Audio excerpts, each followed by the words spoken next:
సామాన్యుడిపై మరో ధరల bomb. Commercial cylinder ధర పెంచేశారు. దానికి సంబంధించిన బ్రేకింగ్ న్యూస్ చూస్తున్నాం. కమర్షియల్ సిలిండర్ల ధర చమురు సంస్థలు పెంచాయి. 19 కిలోల సిలిండర్ ధర ఢిల్లీలో 42 రూపాయలు పెంచారు.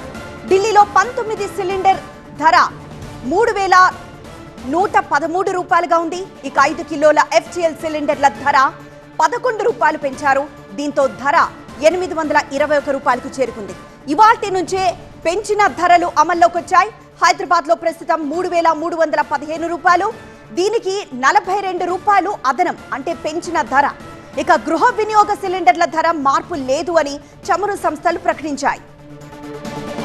దేశ ఇంధన భద్రతను బలోపేతం చేయడానికి, పెట్రోలియం ఉత్పత్తులు, వంట గ్యాస్ తగినంత నిల్వలను నిర్వహించడానికి ప్రభుత్వం చేస్తున్న ప్రయత్నాల్లో భాగంగా ధరలు సవరించినట్లు పెట్రోలియం మంత్రిత్వ శాఖ చెబుతోంది. చమురు సంస్థలు కనీసం 30 రోజుల LPG నిల్వను నిర్వహించాలని ప్రభుత్వం కోరింది. ప్రస్తుతం దేశంలో పెట్రోల్, డీజిల్, LPG, సహజ వాయువు నిల్వలు తగినంతగా ఉన్నాయని, రిఫైనరీలు గరిష్ట స్థాయిలో పనిచేస్తున్నాయని ప్రకటించింది కేంద్రం.